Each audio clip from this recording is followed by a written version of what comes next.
Hey guys, it's Eric here at Farpoint Farms. Check it out, man. Fine folks over at Vevor were kind enough to send this my way.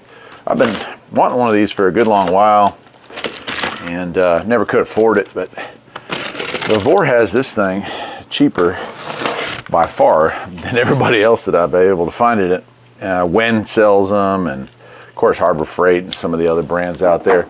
This one's a bit smaller, and that's what I was looking for because I don't need this sort of thing every day, but it is the bench drill press, but it is the it's either 8 or 10 inches. It's the smallest one they sell, and I specifically was looking for that because it's like I said, I don't want it taking up a ton of bench space. And the model number is the DP8. All right, well, let's go ahead and assemble this. I'll see here if it comes with any assembly instructions. I'm not sure if it does or doesn't, but we'll find out together.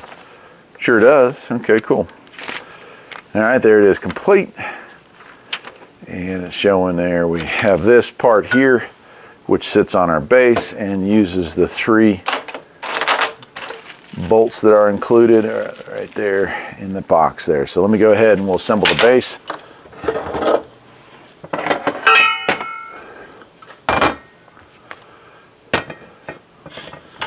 All right, once we got that all together here, and I don't think there's much more to assemble on this thing. We'll probably have to slide down. The next step here is to slide this on. And that is where this piece comes into play, which slides through, if you can see it there. The other side is threaded right about like so. Okay, the next step here is saying to insert the chuck, and it's like a press fit. You're just going to kind of beat it into place, which is surprising, but let me get a small hammer and I'll do that. Now I'm going with a brass hammer because I don't want to damage the front of that, but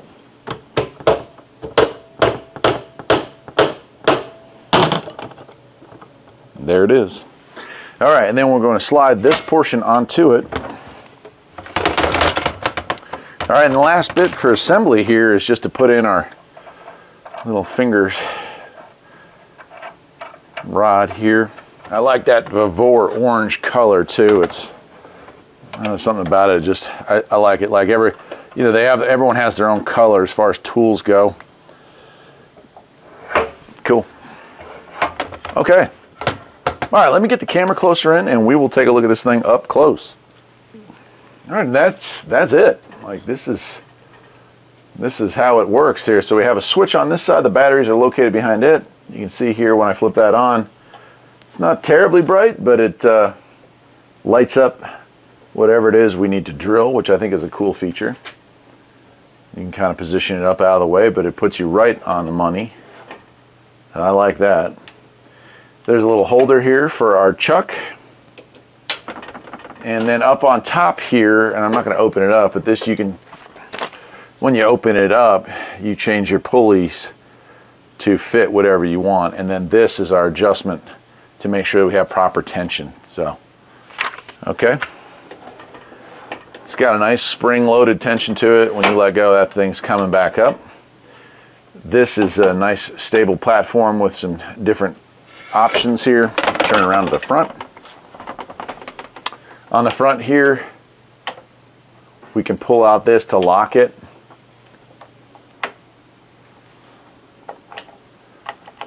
Now it won't engage.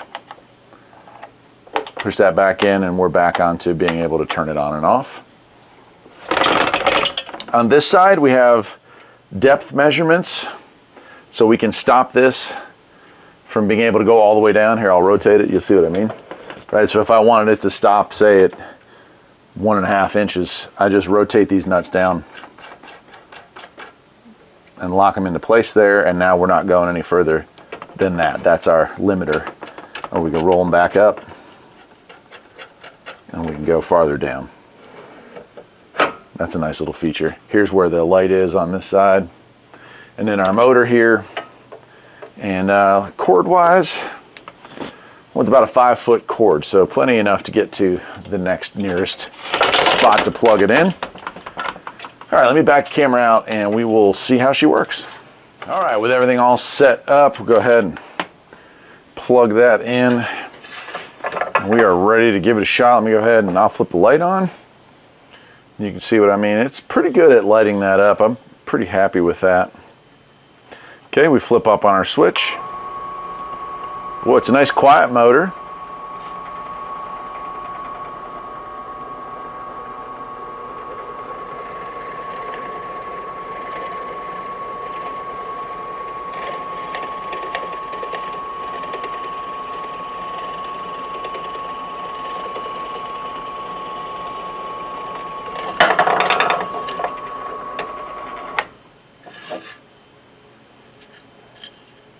Nice.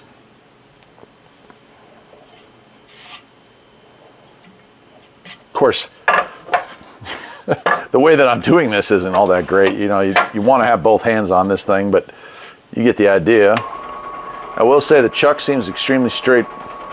Doesn't seem to be any deviation. So if we're cutting metal, which is what this is mainly going to be used for, I'm getting it right where I want it. I also like the fact that we can focus that beam in a little closer if we need to.